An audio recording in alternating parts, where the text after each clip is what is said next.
मुझे बचपन से ही पढ़ाई में अच्छे नंबर मिलते थे और अक्सर अपनी क्लास की परीक्षाओं में भी मैं अव्वल आती थी। मैं जब भी परीक्षा में अव्वल आती, मेरा नाम और फ़ोटो हमेशा स्कूल के बोर्ड पर लगाए जाते।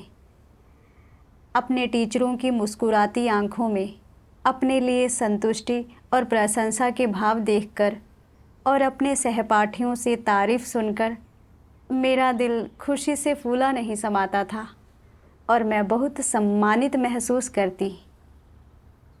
घर लौटते वक्त अगर कोई पास पड़ोसी दिखता तो यह कहते हुए मिलता, यह लड़की बहुत ही अच्छी छात्रा है, तुमने अपने माँ बाप की इज्जत बढ़ा दी है, आगे चलकर तुम ज़रूर बीजिंग विश्वविद्यालय या सिंघुआ विश्वविद्यालय में जाओगी।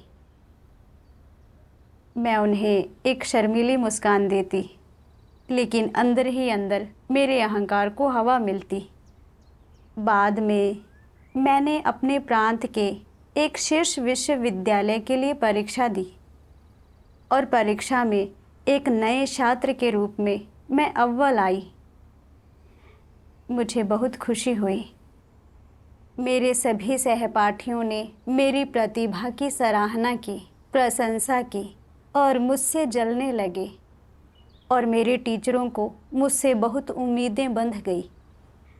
मुझे लगने लगा कि मैं अपने साथियों में सबसे अलग हूँ।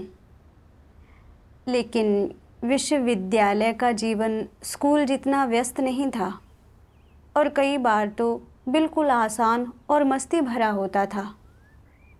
क्लास में हमें अक्सर कुछ सामाजिक विज्ञान सिद्धांत पढ़ने होते थे और उन सिद्धांतों और शब्दावली को रटना पड़ता था और मुझे कभी कभी लगता, इन तमाम सिद्धांतों को सीखने और रटने का मतलब क्या है। ज़्यादातर वक्त तो मैं उन्हें सिर्फ परीक्षाओं की तैयारी भर के लिए ही पढ़ती थी। क्लास के बाहर और अपने खाली समय में मेरे सहपाठी अपना समय मौज मस्ती में बिताते, जबकि मैं बस बैठकर अपना फ़ोन देखती रहती और बहुत ऊब जाती। मैं अक्सर सोचती, क्या हम वाकई इस धरती पर इस तरह वक्त ज़ाया करने आए हैं? क्या मनुष्य के रूप में हमारे जीवन का कोई लक्ष्य या दिशा नहीं होनी चाहिए? लेकिन मुझे इन सवालों के जवाब नहीं पता थे। पहले साल की गर्मियों में एक बहन ने मुझे परमेश्वर के अंत के दिनों का सुसमाचार का प्रचार किया। परमेश्वर के वचनों को खाकर और पीकर मैंने जाना कि मानव जाति को बचाने के लिए परमेश्वर ने 3 चरणों का कार्य किया है।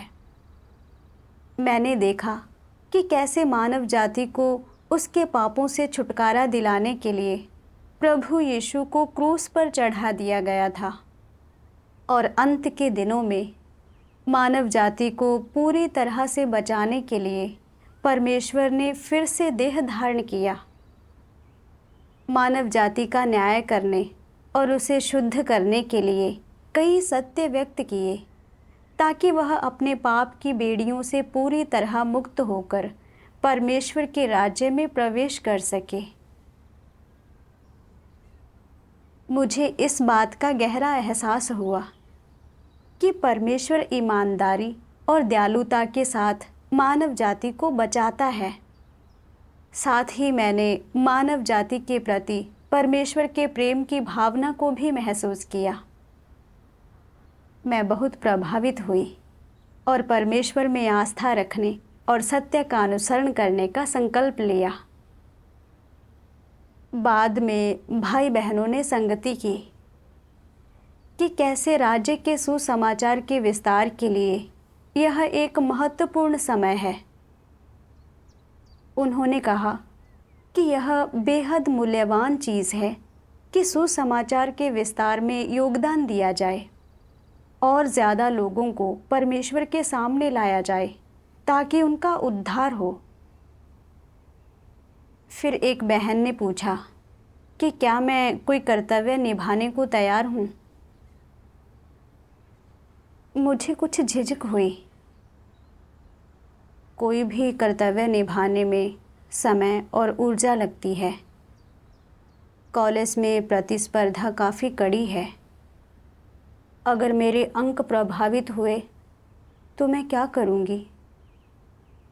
मुझे परमेश्वर में आस्था रखने और एक सृजित प्राणी के रूप में अपना कर्तव्य निभाने का विकल्प चुनना चाहिए, या अच्छे अंक प्राप्त कर एक अच्छा भविष्य और दूसरों की प्रशंसा और सम्मान पाने के लिए अपना समय पढ़ाई में लगाना चाहिए।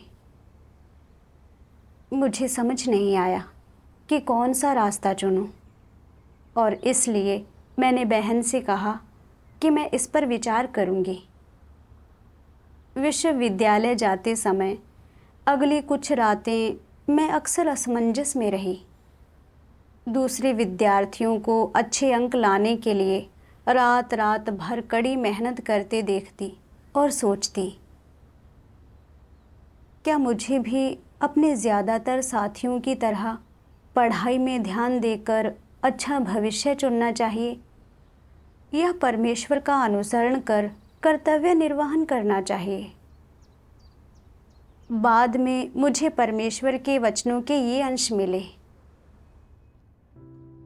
सर्वशक्तिमान परमेश्वर कहता है, बिल्कुल शून्य से जीवन आरंभ करने वाली एक एकाकी आत्मा को सृष्टिकर्ता की संप्रभुता और पूर्व नियति निर्धारण के कारण माता पिता और परिवार मिलता है। मानव जाति का सदस्य बनने का अवसर मिलता है। मानव जीवन का अनुभव करने और मानव जगत की यात्रा करने का अवसर मिलता है। इसे सृष्टिकर्ता की संप्रभुता का अनुभव करने, सृष्टिकर्ता की सृष्टि की अद्भुतता को जानने और इससे भी बढ़कर सृष्टिकर्ता के अधिकार को जानने और इसके प्रति आत्मसमर्पण करने का अवसर भी मिलता है। फिर भी अधिकतर लोग वास्तव में इस दुर्लभ और क्षणभंगुर अवसर को नहीं लपकते हैं। लोग भाग्य के विरुद्ध लड़ते हुए अपने पूरे जीवन भर की ऊर्जा खपा देते हैं। अपने परिवारों का भरण पोषण करने की कोशिश में दौड़ भाग करते हुए और प्रतिष्ठा और लाभ की खातिर दौड़ धूप करते हुए अपना सारा जीवन बिता देते हैं। जिन चीज़ों को लोग संजो कर रखते हैं वे हैं पारिवारिक प्रेम, पैसा, शोहरत और लाभ। वे इन्हें जीवन में सबसे मूल्यवान चीज़ों के रूप में देखते हैं। सभी लोग अपना भाग्य खराब होने के बारे में शिकायत करते हैं। फिर भी वे अपने दिमाग में उन प्रश्नों को पीछे धकेल देते हैं जिन्हें सबसे ज़्यादा समझना और टटोलना चाहिए। मनुष्य जीवित क्यों है, मनुष्य को कैसे जीना चाहिए और मानव जीवन का मूल्य और अर्थ क्या है। उनका जीवन चाहे जितना भी लंबा हो, जब तक कि उनकी युवावस्था उनका साथ नहीं छोड़ देती, उनके बाल सफ़ेद नहीं हो जाते और उनकी त्वचा पर झुर्रियाँ नहीं पड़ जाती, वे अपना सारा जीवन शोहरत और लाभ के पीछे भागने में ही लगा देते हैं। तब जाकर उन्हें एहसास होता है कि शोहरत और लाभ उन्हें बूढ़ा होने से नहीं रोक सकते हैं। धन हृदय के खालीपन को नहीं भर सकता है। तब जाकर वे समझते हैं कि कोई भी व्यक्ति जन्म, उम्र के बढ़ने, बीमारी और मृत्यु के नियमों से बच नहीं सकता है और नियति के आयोजनों से कोई अपना पिंड नहीं छुड़ा सकता है।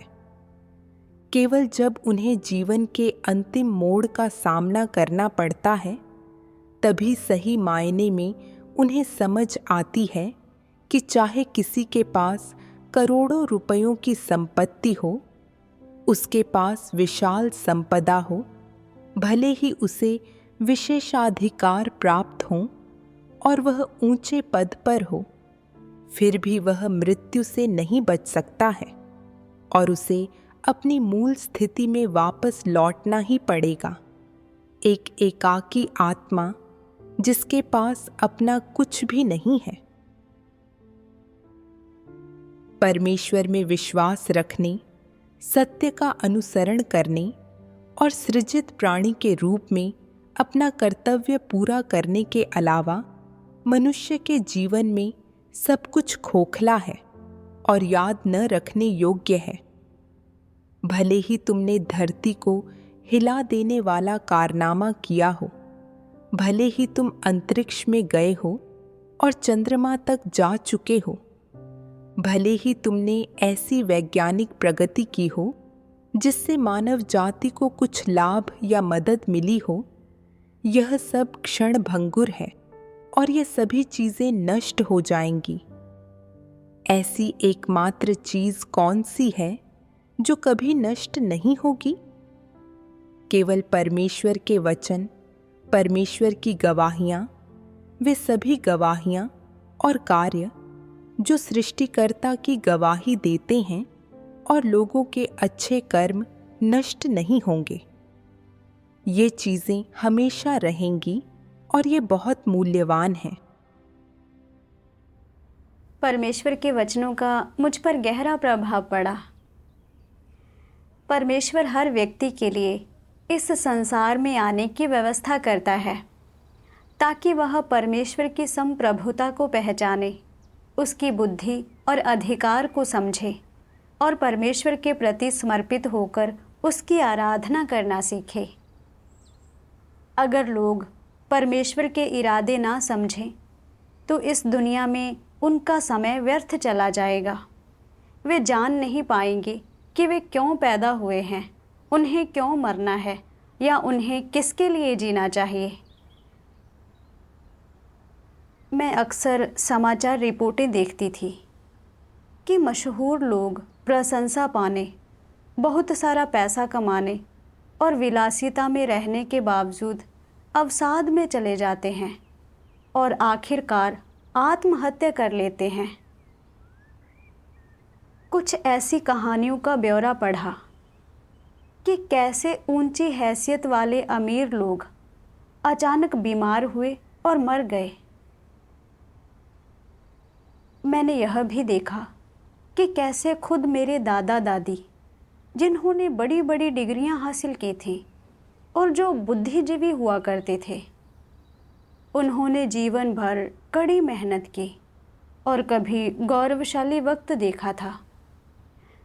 वही अब अपनी रिटायरमेंट का जीवन बातचीत और समय व्यर्थ करते हुए काट रहे थे, खालीपन में अपने दिन गुजार रहे थे, जीवन की सार्थकता को जाने बिना लक्ष्यहीन होकर मृत्यु का इंतज़ार कर रहे थे।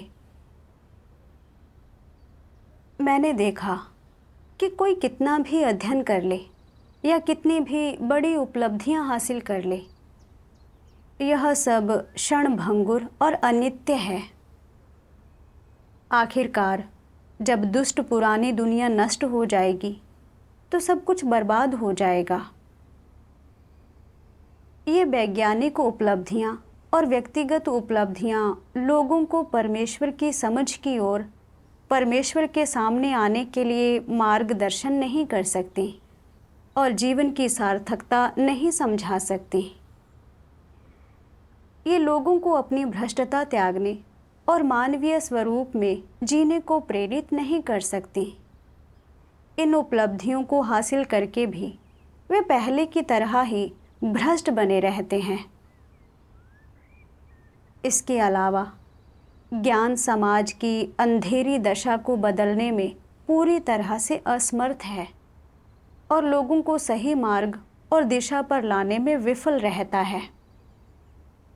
ज्ञान और उपलब्धियां सार्थक नहीं होती।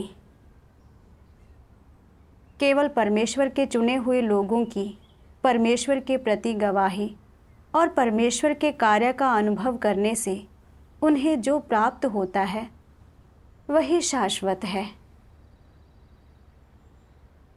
अगर मैं इस नश्वर संसार के लाभों के पीछे भागने में, ज्ञान हासिल करने में ही खुद को लगाती रही, प्रसिद्धि और फायदे, परिवार, शिक्षा और करियर के पीछे भागती रही, सत्य का अनुसरण करने और परमेश्वर को जानने में असफल रही और आखिरकार किसी भी सत्य को समझने में नाकाम रही, परमेश्वर का ज्ञान प्राप्त करने में असफल रही और अपना स्वभाव नहीं बदल पाई, तो क्या मैं परमेश्वर के कार्य का अनुभव करने का सुनहरा अवसर नहीं गवा बैठूंगी? परमेश्वर ने जीवन में अपनी दिशा खोजने में मेरा मार्गदर्शन किया था। मुझे एहसास हुआ कि जीवन में हमें सत्य और परमेश्वर के ज्ञान का अनुसरण करना चाहिए। एक सृजित प्राणी के रूप में अपना कर्तव्य पूरा करके ही मैं परमेश्वर के उद्धार के योग्य बन पाऊंगी और केवल ऐसा जीवन ही मूल्यवान और सार्थक होगा। यह मेरी जिम्मेदारी और परमेश्वर द्वारा उत्कर्ष था कि मैं सुसमाचार के विस्तार का प्रयास करने योग्य बनूं और अधिक लोगों को परमेश्वर के सामने लाऊं। मुझे अपनी पढ़ाई में समय बर्बाद नहीं करना था और मैंने तय किया कि मैं अपनी आस्था को अपनी प्राथमिकता बनाऊंगी।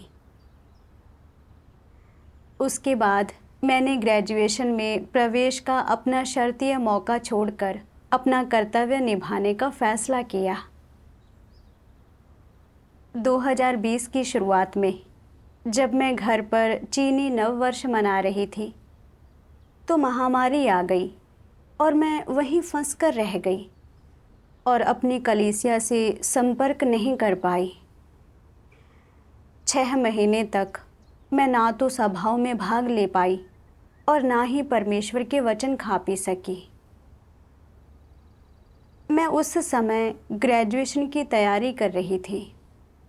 मेरे कुछ सहपाठी ग्रेजुएशन कर रहे थे और बाकियों को अच्छी नौकरियां मिल चुकी थीं, लेकिन मुझे अभी तक कोई नौकरी नहीं मिली थी। मेरे पिताजी अक्सर मुझे सख्ती से समझाते हुए कहते, अमुक के बच्चे को हाल ही में एक बड़े कॉलेज में दाखिला मिल गया है। आजकल ग्रेजुएट होना बहुत ज़रूरी हो गया है, उससे नौकरी मिलना आसान हो जाता है। तुम्हें पहले ग्रेजुएशन की डिग्री लेनी चाहिए थी, लेकिन तुम हमारी सुनती कहाँ हो। अगर तुम्हें जल्दी ही कोई नौकरी नहीं मिली तो ग्रेजुएशन के बाद तुम्हारा क्या करने का इरादा है?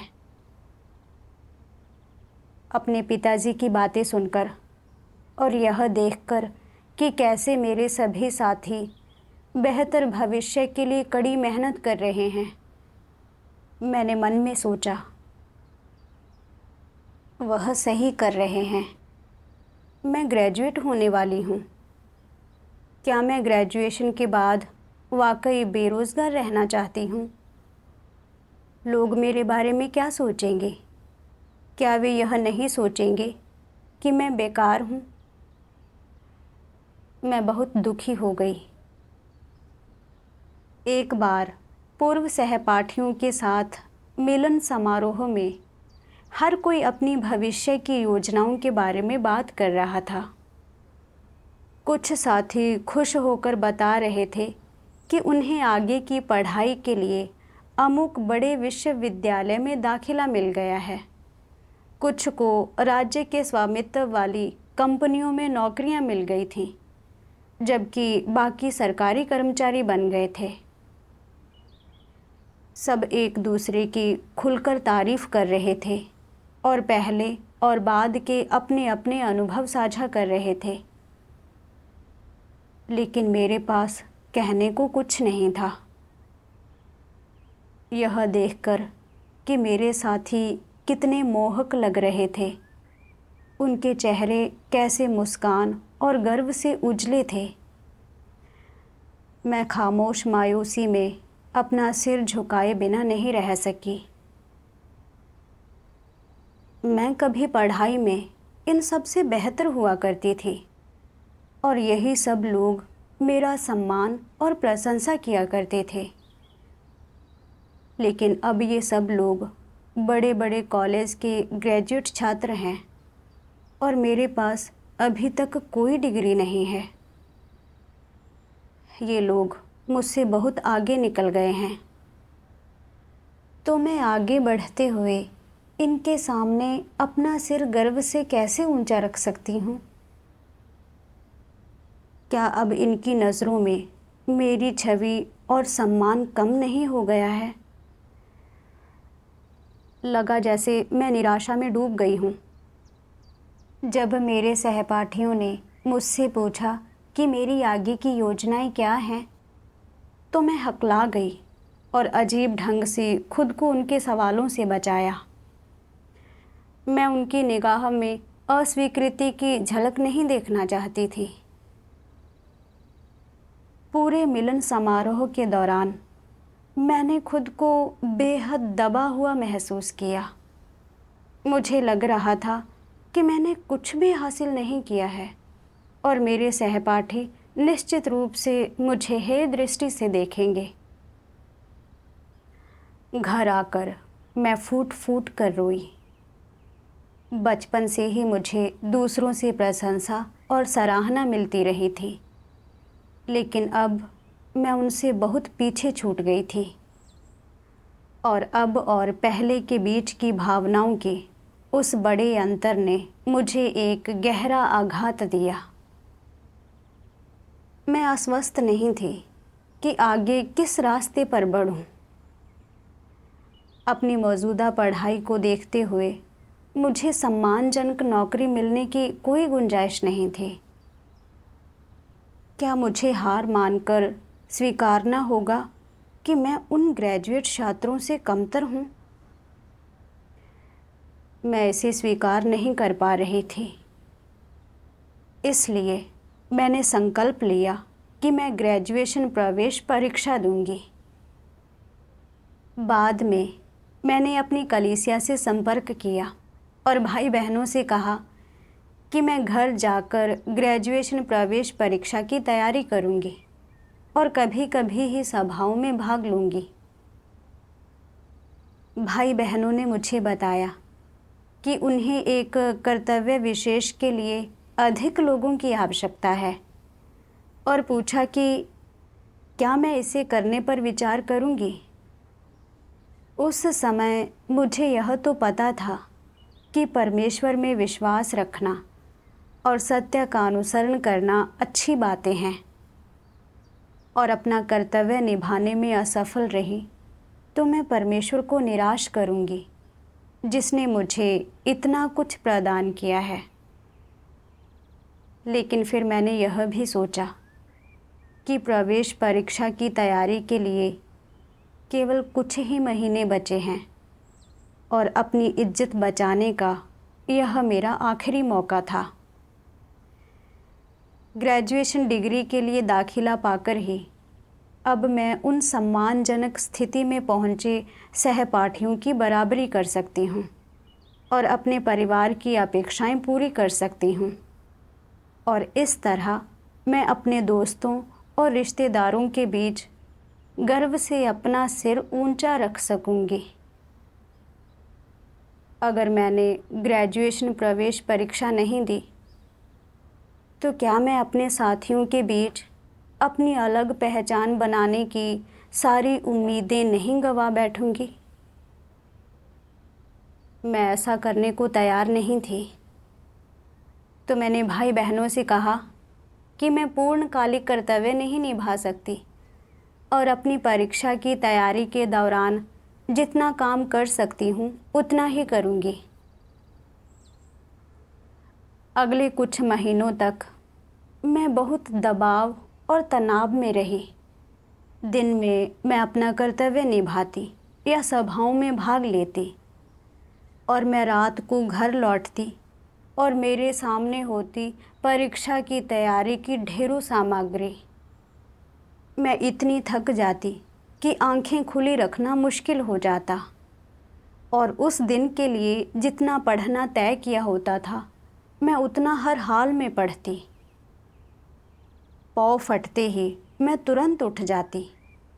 फिर चाहे मुझे कितनी भी थकान हो, मैं फ़ौरन ज्ञान के गहरे समुद्र में गोते लगाती। मैं खुद को आराम करने का ज़रा सा भी मौका ना देती। यहाँ तक कि जब मैं खाने का सामान खरीदने बाहर जाती या बर्तन साफ़ करती, तब भी मैं अपनी पढ़ाई की ऑडियो फाइलें सुनती रहती। फिर आखिरकार कई मुश्किल महीनों की तैयारी के बाद मैंने ग्रेजुएशन की परीक्षा दी। अपनी परीक्षा के नंबर देखकर मुझे बेहद खुशी हुई।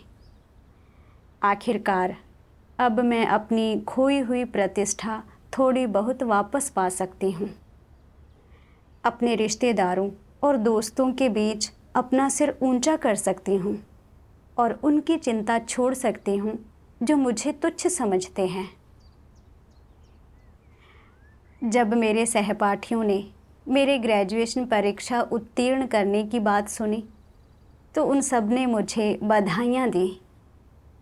मेरे पिताजी इतने खुश थे कि उनके चेहरे से मुस्कान नहीं जा रही थी, और मैं अपने सभी पड़ोसियों और रिश्तेदारों को यह खुशखबरी सुनाने का इंतज़ार नहीं कर पा रही थी।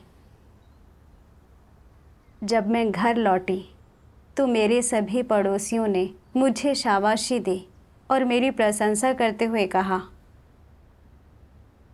ग्रेजुएशन में दाखिला मिलना तो शुरुआत है, तुम और आगे जाओगी। तुम तो बचपन से ही मेधावी छात्रा रही हो। तुम्हारे पिताजी को तुम पर बहुत गर्व होगा। मैं अपने आप से बहुत खुश थी। आखिरकार मैं अपना सिर ऊंचा कर सकती थी। कुछ समय बाद ही मेरी ग्रेजुएशन की पढ़ाई शुरू हो गई और मैंने अपनी पढ़ाई के समय और अपने कर्तव्य निर्वहन के बीच एक संतुलन बैठा लिया। लेकिन ग्रेजुएशन के छात्रों को हर रोज़ और भी कई कक्षाओं में भाग लेना होता था और अपने खाली समय में होमवर्क पूरा करना होता था। इसलिए मुझे भक्ति का अभ्यास करने और परमेश्वर के वचन पढ़ने का समय ही नहीं मिलता था। कभी कभी मुझे एहसास होता कि मैं अपने कर्तव्य में भ्रष्टता प्रकट कर रही हूँ, लेकिन मेरे पास आत्मचिंतन करने का समय ना होता और मैं उत्तेजित और दुखी हो जाती। कभी कभी मैं सोचती, अगर मेरे पास परमेश्वर के वचन पढ़ने और सत्य खोजने का समय ही नहीं होगा, तो मेरा जीवन आगे कैसे बढ़ेगा। बहरहाल मेरा होमवर्क बढ़ता गया और मुझे उसे पूरा करना होता था। और तो और मेरे सहपाठी और भी अधिक मेहनत से पढ़ाई और शोध कर रहे थे। अपनी क्षमताओं और स्तर को बढ़ाने के लिए जी जान से जुटे हुए थे।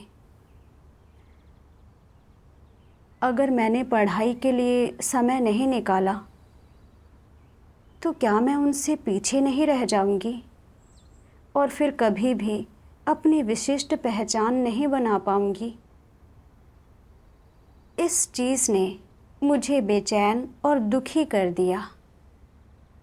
मैं अपने सपनों की ग्रेजुएशन परीक्षा देकर भी खुश क्यों नहीं हूँ। एक रात कॉलेज ने घोषणा कर दी कि महामारी के कारण परिसर को बंद कर दिया जाएगा। इसलिए कुछ दिनों में परिसर में प्रवेश करने वाले छात्र अपनी इच्छा अनुसार बाहर नहीं जा सकेंगे। मुझे लगा कि अब मेरे लिए निर्णय लेने का समय आ गया है। अगर मैंने अपनी पढ़ाई जारी रखने का फैसला किया, तो मैं आस्था का पालन करते हुए अपना कर्तव्य नहीं निभा पाऊंगी।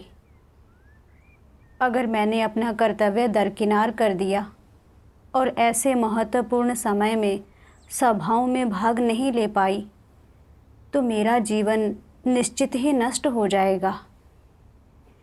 इसके अलावा अगर मैंने अपना सारा समय कॉलेज में बिताया और सभाओं में शामिल नहीं हो पाई, तो मैं यकीनन लौकिक संसार में अपना भविष्य तलाशने में अपना सब कुछ लगा दूंगी और फिर उससे निकल पाना मुश्किल होगा।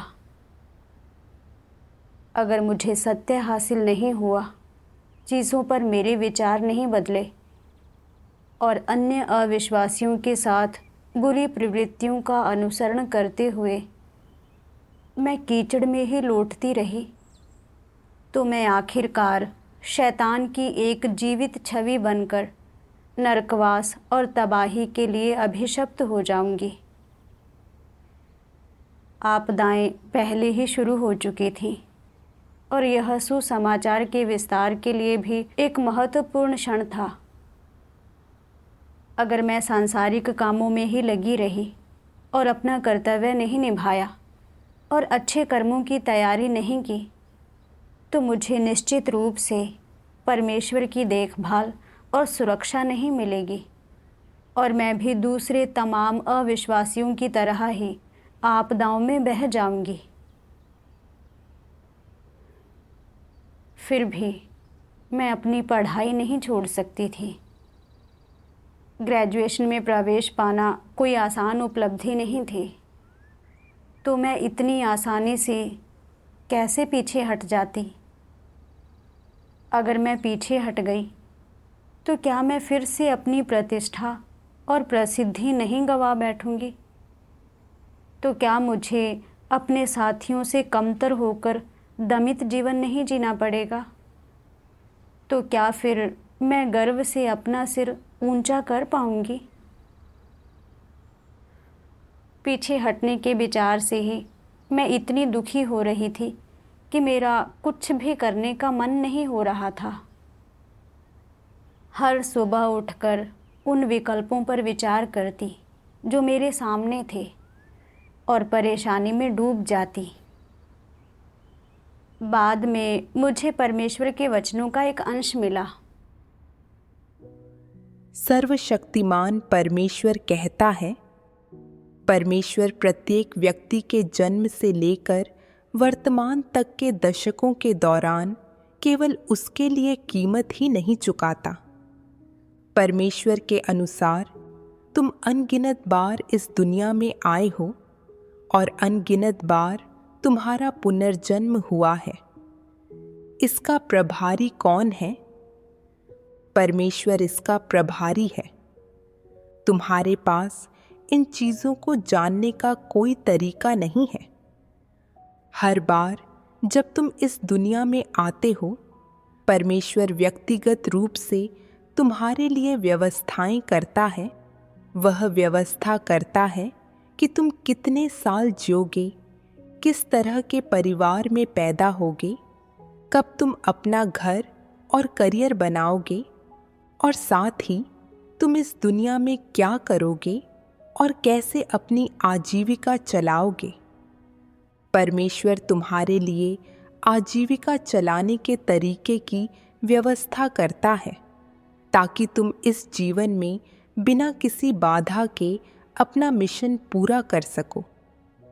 जहाँ तक यह बात है कि तुम अपने अगले पुनर्जन्म में क्या करोगे, इसकी व्यवस्था और उपाय परमेश्वर इस आधार पर करता है कि तुम्हारे पास क्या होना चाहिए और तुम्हें क्या दिया जाना चाहिए।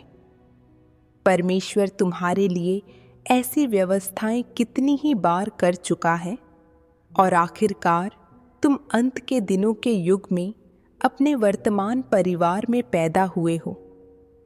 परमेश्वर ने तुम्हारे लिए एक ऐसे परिवेश की व्यवस्था की है जिसमें तुम उस पर विश्वास कर सको।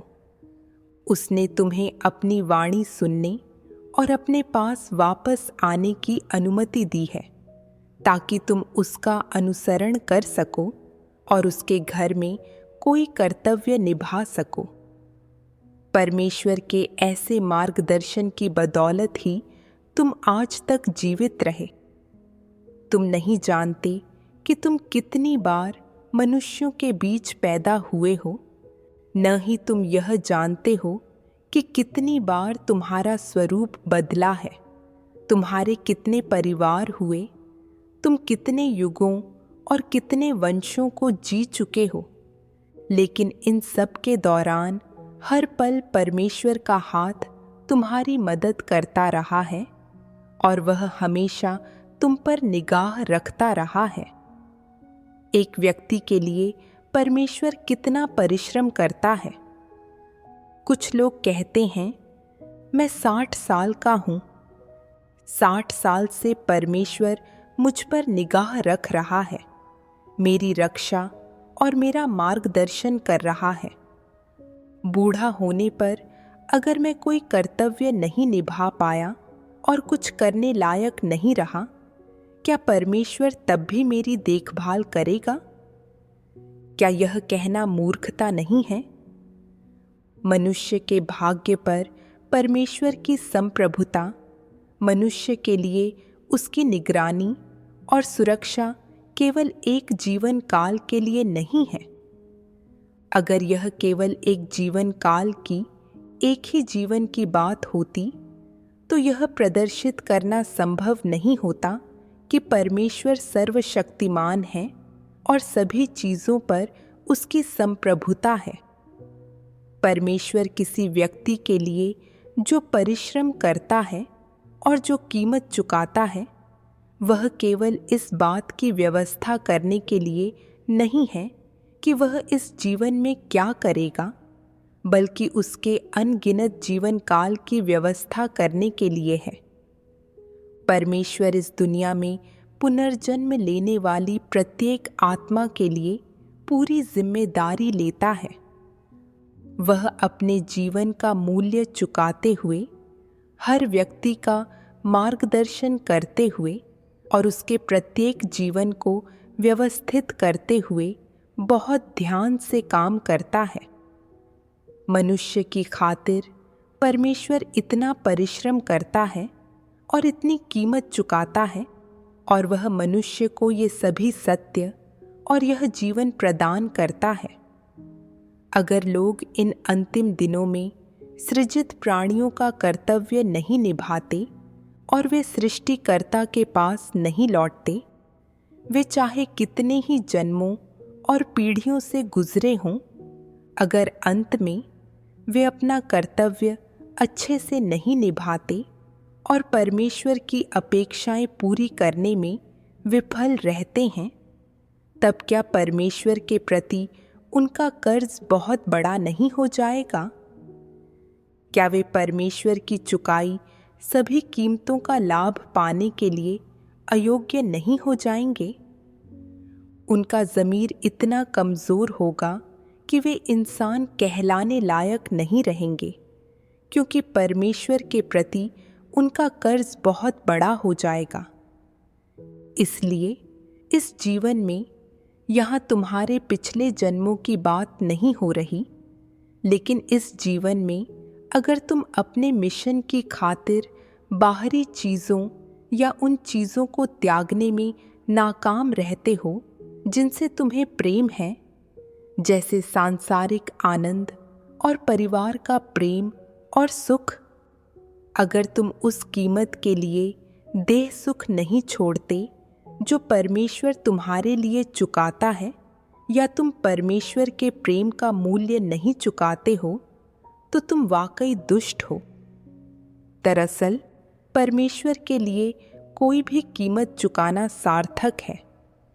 तुम्हारे ओर से परमेश्वर जो कीमत चुकाता है, उसकी तुलना में तुम जो ज़रा सी मेहनत करते हो या खुद को खपाते हो, उसका क्या मोल है? तुम्हारी ज़रा सी तकलीफ का क्या मोल है? क्या तुम्हें पता है परमेश्वर ने कितनी पीड़ा सही है? परमेश्वर ने जितनी पीड़ा सही है, उसकी तुलना में तुम्हारी तकलीफ की बात करना भी निरर्थक है। इसके अलावा अपना कर्तव्य निभाकर तुम सत्य और जीवन प्राप्त कर रहे हो, और अंत में तुम जीवित रहोगे और परमेश्वर के राज्य में प्रवेश करोगे। यह कितनी बड़ी आशीष है। जब तुम परमेश्वर का अनुसरण करते हो तो चाहे तुम कष्ट सहते हो या कीमत चुकाते हो, तुम वास्तव में परमेश्वर के साथ सहयोग कर रहे हो। परमेश्वर हमसे जो भी करने को कहता है, हम परमेश्वर के वचन सुने और उनके अनुसार ही अभ्यास करें। परमेश्वर के विरुद्ध विद्रोह या ऐसा कुछ मत करना जिससे उसे दुख हो। परमेश्वर के साथ सहयोग करने के लिए तुम्हें थोड़ा सा कष्ट सहना होगा और तुम्हें कुछ चीज़ें त्यागनी और दरकिनार करनी होंगी। तुम्हें शोहरत, लाभ, रुतबा, पैसा और सांसारिक सुखों को छोड़ना होगा। यहाँ तक कि तुम्हें शादी विवाह, कामकाज और संसार में अपने उज्जवल भविष्य जैसी चीज़ों का भी त्याग करना होगा। क्या परमेश्वर जानता है कि तुमने इन चीज़ों को त्याग दिया है?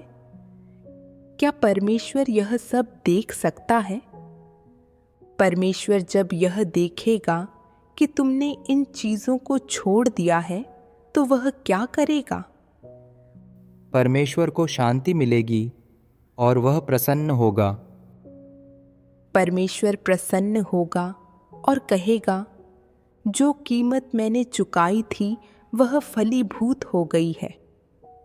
लोग मेरे साथ सहयोग करने के इच्छुक हैं, उनके पास यह संकल्प है और मैंने उन्हें हासिल कर लिया है। परमेश्वर खुश और प्रसन्न है या नहीं? वह संतुष्ट है या नहीं? उसे शांति मिली या नहीं? उसका यह रवैया है ही नहीं। वह कार्य भी करता है और वह उन नतीजों को देखना चाहता है जो उसके कार्य से प्राप्त होते हैं, वरना लोगों से उसकी अपेक्षाएं निरर्थक हो जाएंगी। परमेश्वर मनुष्य पर जो अनुग्रह, प्रेम और दया दिखाता है, वह केवल दृष्टिकोण भर नहीं है, वे वास्तव में तथ्य भी हैं। वह तथ्य क्या है? वह यह है कि परमेश्वर अपने वचन तुम्हारे अंदर डालता है, तुम्हें प्रबुद्ध करता है, ताकि तुम देख सको कि उसमें क्या मनोहर है और यह दुनिया क्या है, ताकि तुम्हारा हृदय रोशनी से भर जाए, तुम उसके वचन और सत्य समझ सको। इस तरह अनजाने ही तुम सत्य प्राप्त कर लेते हो। परमेश्वर बहुत वास्तविक तरीके से तुम पर बहुत सारा काम करके तुम्हें सत्य प्राप्त करने में सक्षम बनाता है। जब तुम सत्य प्राप्त कर लेते हो, जब तुम सबसे कीमती चीज़ शाश्वत जीवन प्राप्त कर लेते हो, तब परमेश्वर के इरादे संतुष्ट होते हैं। जब परमेश्वर देखता है कि लोग सत्य का अनुसरण करते हैं और उसके साथ सहयोग करने के लिए तैयार हैं, तो वह खुश और संतुष्ट होता है। तब उसका एक दृष्टिकोण होता है, और जब उसका वह दृष्टिकोण होता है तो वह काम करता है और मनुष्य का अनुमोदन कर उसे आशीष देता है। वह कहता है, मैं तुम्हें इनाम दूंगा, वह आशीष दूंगा जिसके तुम पात्र हो, और तब तुम सत्य और जीवन प्राप्त कर लेते हो। जब तुम्हें सृष्टिकर्ता का ज्ञान होता है और उससे प्रशंसा प्राप्त होती है, तब भी क्या तुम अपने दिल में खालीपन महसूस करोगे? तुम नहीं करोगे। तुम संतुष्ट होगे और आनंद की भावना महसूस करोगे। क्या किसी के जीवन का मूल्य होने का यही अर्थ नहीं है? यह सबसे मूल्यवान और सार्थक जीवन है। परमेश्वर के वचनों से मुझे एहसास हुआ कि वही वर्तमान क्षण तक मेरे रास्ते में हर कदम पर मेरा मार्गदर्शन और सुरक्षा करता रहा है। परमेश्वर ने मुझे अंत के दिनों में जन्म लेने और अपने अंत के दिनों के कार्य को स्वीकारने जितना भाग्यशाली सिर्फ इसलिए नहीं बनाया कि मैं अपनी संभावनाओं और करियर के पीछे भागूं। नहीं, वह चाहता था कि मैं उसके वचनों की आपूर्ति प्राप्त करूं, सत्य समझूं और एक सृजित प्राणी के रूप में अपना कर्तव्य निभाऊं। परमेश्वर लोगों के लिए जिस परिवार और कार्य की व्यवस्था करता है वह बस अस्थायी होता है।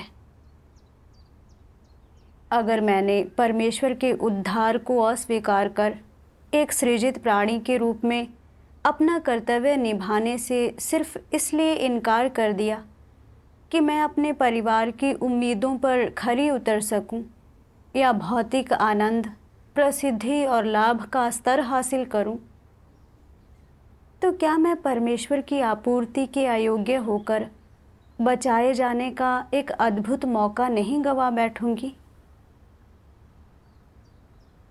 अगर मैंने अपना कर्तव्य निभाने का निर्णय लिया तो हो सकता है कि मुझे कुछ व्यक्तिगत हितों का त्याग करना पड़े, लेकिन मैं सबसे कीमती सत्य प्राप्त कर लूँगी और आखिरकार परमेश्वर का उद्धार पाकर जीवित रहूँगी। ये बेहद प्रत्यक्ष लाभ थे। यह एहसास होने पर मैं बहुत द्रवित और प्रेरित हुई और महसूस किया कि परमेश्वर मुझे प्रेरित कर रहा है और रूबरू मेरा मार्गदर्शन कर रहा है। फिर मैंने ऐसा विकल्प जिसमें अफसोस ना हो नामक एक अनुभव साक्ष्य वीडियो देखा, जिसमें एक बहन आस्था का अभ्यास करने और सुसमाचार फैलाने के लिए दृढ़ संकल्प के साथ सिंघुआ विश्वविद्यालय में पढ़ाई करने का अवसर छोड़ देती है। वीडियो में जब बहन अपने टीचर को सुसमाचार का प्रचार करती है तो वह बेहद उत्साहित हो जाता है और उसकी आंखों से खुशी के आंसू बहने लगते हैं, क्योंकि वह प्रभु के आगमन का बेहद लंबे समय से इंतज़ार कर रहा है और आखिरकार उसे परमेश्वर का वह सुसमाचार मिल गया जिसका उसने लंबे समय से इंतज़ार किया है। इस वीडियो का मुझ पर विशेष रूप से गहरा प्रभाव पड़ा। मुझे अपने उन तमाम सहपाठियों और दोस्तों का ख्याल आया जिन्होंने जीवन का सही अर्थ नहीं समझा और अभी भी शैतान की शक्ति के अधीन दुख में जी रहे थे। मैं इतनी भाग्यशाली थी कि मैंने परमेश्वर के अंत के दिनों का सुसमाचार स्वीकारा। इसलिए मुझे जिम्मेदारी उठानी चाहिए, जितना हो सके सत्य का अनुसरण करना चाहिए, खुद को सत्य से युक्त करना चाहिए, सुसमाचार फैलाकर और भी अधिक लोगों को परमेश्वर के सामने लाना चाहिए ताकि उन्हें उसका न्याय प्राप्त हो, शुद्धिकरण हो, उद्धार हासिल हो और वे परमेश्वर के आशीष और मार्गदर्शन के साथ जिए। यह कितना अद्भुत होगा। यह एहसास होने पर मैंने अपनी पढ़ाई छोड़कर परमेश्वर में विश्वास रखने पर ध्यान देने का फैसला किया। हालांकि जब वास्तव में निर्णय लेने का समय आया तब भी यह मेरे लिए थोड़ा कठिन था। मैंने सोचा,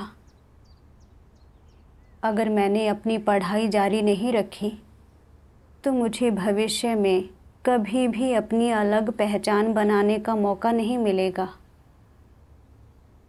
मेरे परिवार, रिश्तेदारों, दोस्तों और पड़ोसियों से प्रशंसा एक प्रकार की प्रतिष्ठा थी जिसे छोड़ना मेरे लिए कठिन था। अपनी पीड़ा के बीच मुझे परमेश्वर के वचनों का यह अंश मिला। सर्वशक्तिमान परमेश्वर कहता है, मनुष्य के ज्ञान अर्जित करने की प्रक्रिया के दौरान शैतान सभी प्रकार के तरीके इस्तेमाल कर सकता है, चाहे वह कहानियाँ सुनाना हो, अलग से कोई ज्ञान देना हो या उन्हें अपनी इच्छाएं और महत्वाकांक्षाएं पूरी करने देना हो। शैतान तुम्हें किस मार्ग पर ले जाना चाहता है? लोगों को लगता है कि ज्ञान अर्जित करने में कुछ भी गलत नहीं है। यह पूरी तरह स्वाभाविक है। इसे आकर्षक ढंग से प्रस्तुत करना, ऊंचे आदर्श पालना या महत्वाकांक्षाएं होना प्रेरणा प्राप्त करना है, और यही जीवन में सही मार्ग होना चाहिए।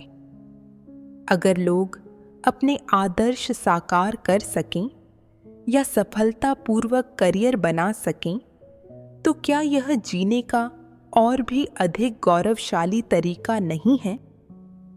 ये चीजें करने से व्यक्ति न केवल अपने पूर्वजों का सम्मान कर सकता है, बल्कि इतिहास पर अपनी छाप छोड़ने का मौका भी पा सकता है। क्या यह अच्छी बात नहीं है?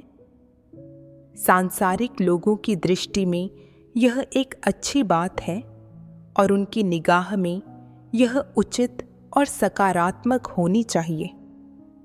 लेकिन क्या शैतान अपने भयानक इरादों के साथ लोगों को इस प्रकार के मार्ग पर ले जाता है और बस इतना ही होता है? बिल्कुल नहीं।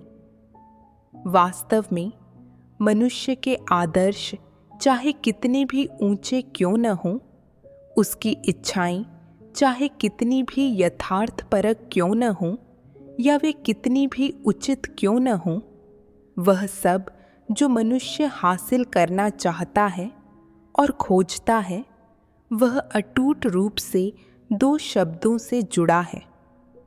ये दो शब्द हर व्यक्ति के जीवन के लिए अत्यंत महत्वपूर्ण हैं, और ये ऐसी चीज़ें हैं जिन्हें शैतान मनुष्य के भीतर बैठाना चाहता है।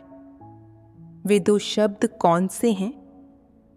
वे हैं प्रसिद्धि और लाभ। शैतान एक बहुत ही सौम्य तरीका चुनता है, एक ऐसा तरीका जो मनुष्य की धारणाओं के बहुत ही अनुरूप है और जो बहुत आक्रामक नहीं है, ताकि वह लोगों से अनजाने में ही जीवित रहने के अपने साधन और नियम स्वीकार करवा ले, जीवन लक्ष्य और जीवन की दिशाएं विकसित करवा ले और जीवन की आकांक्षाएं रखवाने लगे।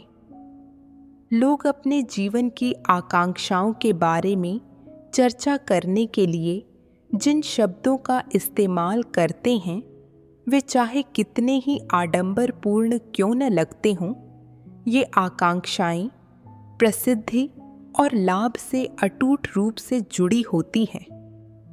कोई भी महान या प्रसिद्ध व्यक्ति या वास्तव में कोई भी व्यक्ति जीवन भर जिन सारी चीज़ों का पीछा करता है, वे केवल इन दो शब्दों से जुड़ी होती हैं, प्रसिद्धि और लाभ। लोग सोचते हैं कि एक बार उनके पास प्रसिद्धि और लाभ आ जाए तो उनके पास वह पूंजी होती है जिसका इस्तेमाल वे ऊंचे रुतबे और अपार धन संपत्ति का आनंद लेने के लिए कर सकते हैं और जीवन का आनंद लेने के लिए कर सकते हैं। उन्हें लगता है कि एक बार उनके पास प्रसिद्धि और लाभ आ जाए तो उनके पास वह पूंजी होती है जिसका इस्तेमाल वे सुख खोजने और देह के उच्छृंखल आनंद में लिप्त रहने के लिए कर सकते हैं। लोग जिस प्रसिद्धि और लाभ की कामना करते हैं, उनकी खातिर वे स्वेच्छा से, यद्यपि अनजाने में, अपने शरीर, दिल और यहाँ तक कि अपनी संभावनाओं और नियतियों समेत वह सब जो उनके पास है, शैतान को सौंप देते हैं। वे ऐसा बिना किसी हिचकिचाहट के, बिना एक पल के संदेह के करते हैं और बिना कभी यह जाने करते हैं कि वे वह सब कुछ वापस पा सकते हैं जो कभी उनके पास था। लोग जब इस प्रकार खुद को शैतान को सौंप देते हैं, और उसके प्रति वफादार हो जाते हैं, तो क्या वे खुद पर कोई नियंत्रण बनाए रख सकते हैं? कदापि नहीं। वे पूरी तरह से और बुरी तरह शैतान से नियंत्रित होते हैं। वे पूरी तरह से और सर्वथा दलदल में धंस जाते हैं और अपने आप को मुक्त कराने में असमर्थ रहते हैं। जब कोई प्रसिद्धि और लाभ की दलदल में फंस जाता है, तो फिर वह कभी उसे नहीं खोजता जो उजला है, जो न्यायोचित है, या वे चीज़ें नहीं खोजता जो खूबसूरत और अच्छी हैं। ऐसा इसलिए होता है क्योंकि लोगों के लिए प्रसिद्धि और लाभ का प्रलोभन बहुत बड़ा होता है। ये ऐसी चीज़ें हैं जिनका अनुसरण लोग अंतहीन ढंग से अपने पूरे जीवन भर और यहाँ तक कि अनंत काल तक कर सकते हैं। क्या यह असली स्थिति नहीं है? परमेश्वर के वचनों से मुझे धीरे धीरे एहसास हुआ कि वे दृष्टिकोण, विचार और अस्तित्व के सिद्धांत, जैसे भीड़ से ऊपर उठो, अपने पूर्वजों का नाम करो और अन्य अनुसरण छोटे हैं, किताबें उन सबसे श्रेष्ठ हैं, जिन पर मैंने हमेशा भरोसा किया था, शैतान से आए थे। मुझे लगा एक बड़ी डिग्री पाने और बाकियों से आगे रहने के लिए कड़ी मेहनत करना अनुसरण करने के लिए सकारात्मक लक्ष्य है। अपना लक्ष्य हासिल करने के लिए मैंने पढ़ाई में बहुत मेहनत की और किसी भी कष्ट में डटे रहने को तैयार थी। जब मैंने देखा कि मेरे कुछ सहपाठी ऊंची डिग्रियां या उत्कृष्ट नौकरियां प्राप्त कर रहे हैं, तो मैंने खुद को उनसे कमतर महसूस किया और मुझे चिंता हुई कि मुझे हेय दृष्टि से देखा जाएगा। अपना आत्मसम्मान बचाने और अपने साथियों के सामने अपना सिर ऊंचा रखने योग्य होने के लिए मैंने अपना कर्तव्य पूर्णकालिक रूप से निभाने का अवसर जाने दिया। मैंने अपना सारा समय और ऊर्जा ग्रेजुएशन प्रवेश परीक्षा की तैयारी में लगाने का निर्णय लिया। मैंने मानव जाति को बचाने के लिए कलीसिया के कार्य या परमेश्वर के तात्कालिक इरादे पर ज़रा भी विचार नहीं किया और इस बात से डर गई कि कर्तव्य निभाने से परीक्षा की तैयारी में विलंब होगा। परीक्षा की तैयारी के दौरान मैं दिन रात पढ़ाई में ही लगी रहती थी। उस दौरान मैंने खुद को आराम करने का ज़रा सा भी मौका नहीं दिया और ना चाहते हुए भी चिंतित और दुखी रही। यह बेहद थका देने वाला था। मैंने लोगों को ऑनलाइन इस बात पर चर्चा करते देखा कि ग्रेजुएशन के लिए परीक्षा में या काम की तलाश में असफलता मिलने के बाद वे कैसे चिंता और अवसाद से पीड़ित होने लगे थे। एक दोस्त ने भी मुझे हमारे कॉलेज के एक छात्र के बारे में बताया जो परीक्षा में असफल होने के बाद मानसिक रोगों के अस्पताल में पहुंच गया। इसकी वजह थी पूरे अनुभव के कारण हुई मनोवैज्ञानिक पीड़ा। हर दिन वार्ड में उसके चिल्लाने की आवाज़ें आती थीं। मैं ग्रेजुएशन करने कॉलेज जाना चाहता हूँ, मैं ग्रेजुएशन करने कॉलेज जाना चाहता हूँ। ऐसे भी कई लोग थे जिन्होंने कॉलेज या ग्रेजुएशन डिग्री के लिए परीक्षा में विफल होने पर आत्महत्या कर ली, क्योंकि उन्हें लगा कि उनके पास भविष्य की कोई संभावना नहीं है, प्रसिद्धि और लाभ प्राप्त करने का कोई मौका नहीं है और जीना व्यर्थ है। क्या ये सभी ज्वलंत उदाहरण शैतान की पीड़ा का परिणाम नहीं है? मेरा भी वैसा ही हाल था। मैंने भी संभावनाओं, प्रसिद्धि और लाभ के पीछे भागने में सब कुछ लगा दिया था। मैं प्रसिद्धि और लाभ की गहरी खाई में जा गिरी थी और आस्था का अभ्यास करने, सत्य का अनुसरण करने और स्वभावगत बदलाव लाने के लिए किसी भी तरह से प्रेरित महसूस नहीं कर रही थी। तब जाकर मैंने वास्तव में शैतान की कुटिल मंशाएं देखी। मुझे लुभाने के लिए उसने प्रसिद्धि और लाभ का इस्तेमाल किया। उसने मुझे न केवल मानसिक और शारीरिक रूप से पीड़ित किया, बल्कि मुझे सत्य का अनुसरण करने और उद्धार पाने के लिए परमेश्वर के समक्ष आने से रोकने की भी कोशिश की। मैंने परमेश्वर के वचनों के इस अंश के बारे में विचार किया। सर्वशक्तिमान परमेश्वर कहता है, अगर किसी का सामाजिक रुतबा बहुत कमतर है, उसका परिवार बहुत गरीब है और उसने उच्च शिक्षा प्राप्त नहीं की है, लेकिन फिर भी वह व्यावहारिक रूप से परमेश्वर में विश्वास रखता है, सत्य और सकारात्मक चीज़ों से प्रेम करता है, तो परमेश्वर की नज़रों में उसका मूल्य ऊंचा होगा या नीचा? क्या वह नेक होगा या तुच्छ? वह मूल्यवान होता है।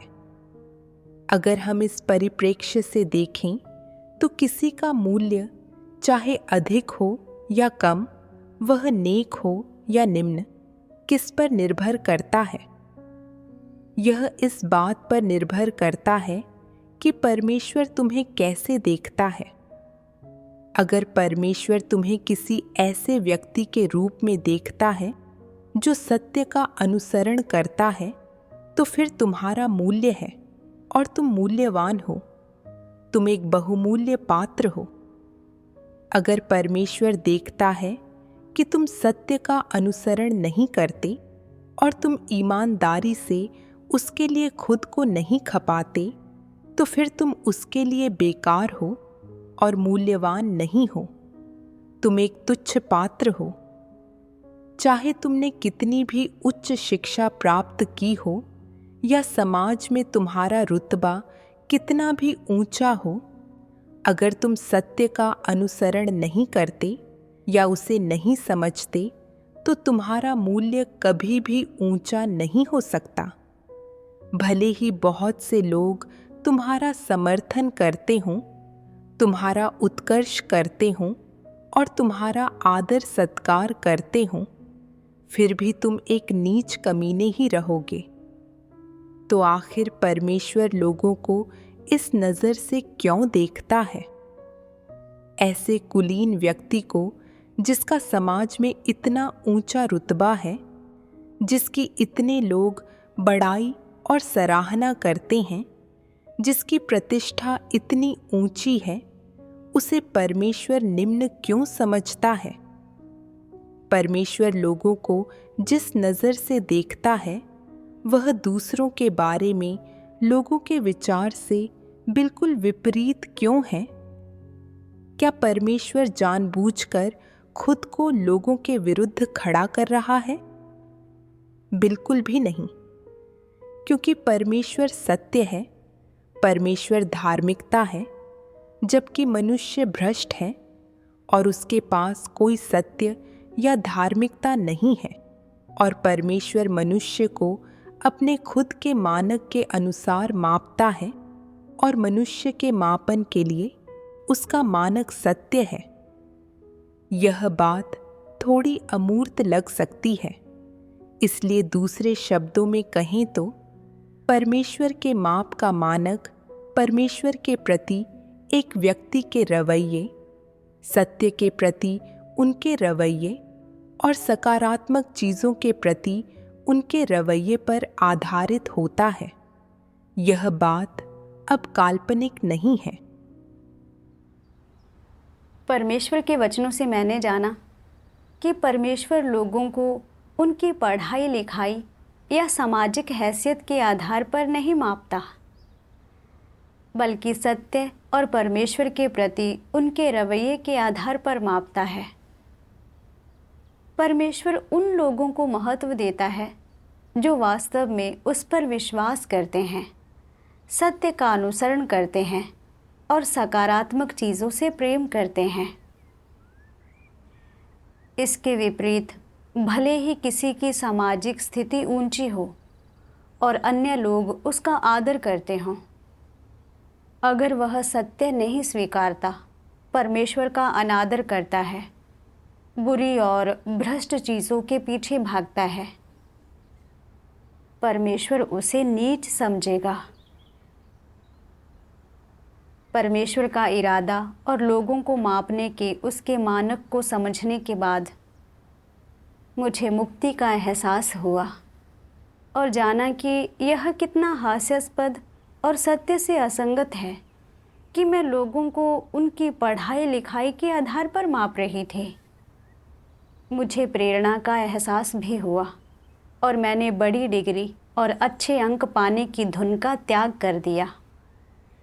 मैं ऐसी इंसान बनना चाहती थी जो सत्य का अनुसरण करे और अपने कर्तव्यों के प्रति दृढ़ और व्यवहारिक हो।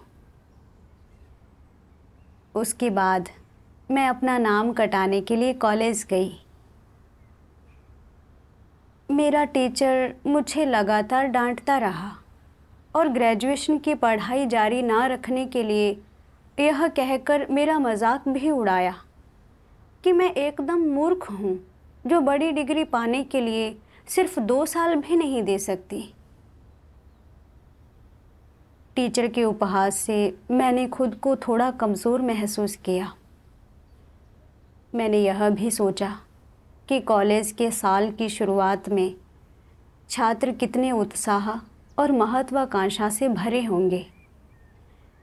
ग्रेजुएट छात्रों के रूप में अपना नया जीवन शुरू करने के लिए तैयार होंगे और मैं यह सब छोड़ रही हूँ और एकदम उल्टी दिशा में जा रही हूँ। अगर लोगों को लगे कि मैं अजीब हूँ और उन्होंने मुझे नहीं समझा, तो क्या उनके सवाल जवाब करने पर मैं अपने निर्णय पर अडिग रह पाऊंगी? मैंने परमेश्वर से प्रार्थना की, हे परमेश्वर, मेरा पहले कभी इस तरह मजाक नहीं उड़ाया गया और मैं काफ़ी कमज़ोर महसूस कर रही हूँ। हे परमेश्वर, मुझे आस्था दो और मुझे भरोसा दो और मुझे निर्भय बनाओ ताकि मैं अपनी आस्थाओं पर दृढ़ रह सकूं। बाद में मैंने अपनी वर्तमान स्थिति से संबंधित परमेश्वर के वचनों की खोज की और मुझे परमेश्वर के वचनों का एक भजन मिला जिसका शीर्षक था, किसका अनुसरण करे नौजवान। इस भजन का मुझ पर गहरा प्रभाव पड़ा। जवान लोगों को आकांक्षाओं से रहित नहीं होना चाहिए। उन्हें मुद्दों में विवेक का उपयोग करने और न्याय और सत्य की तलाश करने के संकल्प से रहित नहीं होना चाहिए। युवा लोगों को धोखे या दूसरे लोगों के प्रति भेदभाव करने वाली नज़रों से भरा नहीं रहना चाहिए और उन्हें विनाशकारी घृणित कृत्य नहीं करने चाहिए। उन्हें आकांक्षाओं, प्रबल प्रेरणाओं और ऊपर की ओर बढ़ने की प्रचंड भावना से रहित नहीं होना चाहिए। उन्हें अपनी संभावनाओं को लेकर निराश नहीं होना चाहिए और ना ही उन्हें जीवन में आशा और भविष्य में भरोसा खोना चाहिए। उनमें उस सत्य के मार्ग पर बने रहने की दृढ़ता होनी चाहिए जिसे उन्होंने अब चुना है, ताकि वे मेरे लिए अपना पूरा जीवन खपाने की अपनी इच्छा साकार कर सकें। युवा लोगों को सत्य से रहित नहीं होना चाहिए, ना ही उन्हें ढोंग और अन्याय को प्रश्रय देना चाहिए। उन्हें अपने उचित रुख पर अडिग रहना चाहिए। उन्हें धारा के साथ बहना नहीं चाहिए, बल्कि उनमें न्याय और सत्य के लिए बलिदान और संघर्ष करने की हिम्मत होनी चाहिए। युवा लोगों में अंधेरे की शक्तियों के दमन के सामने समर्पण ना करने और अपने अस्तित्व के महत्व को रूपांतरित करने का साहस होना चाहिए। युवा लोगों को प्रतिकूल परिस्थितियों के सामने नतमस्तक नहीं हो जाना चाहिए, बल्कि उनमें और भी अधिक अपने भाइयों और बहनों के लिए खुलेपन और बेबाकी और माफ़ी की भावना होनी चाहिए। युवा लोगों को चीज़ों के तरीकों का भेद पहचानने और न्याय और सत्य खोजने के संकल्प से रहित नहीं होना चाहिए। तुम लोगों को सभी सुंदर और अच्छी चीज़ों का अनुसरण करना चाहिए और तुम्हें सभी सकारात्मक चीज़ों की वास्तविकता प्राप्त करनी चाहिए।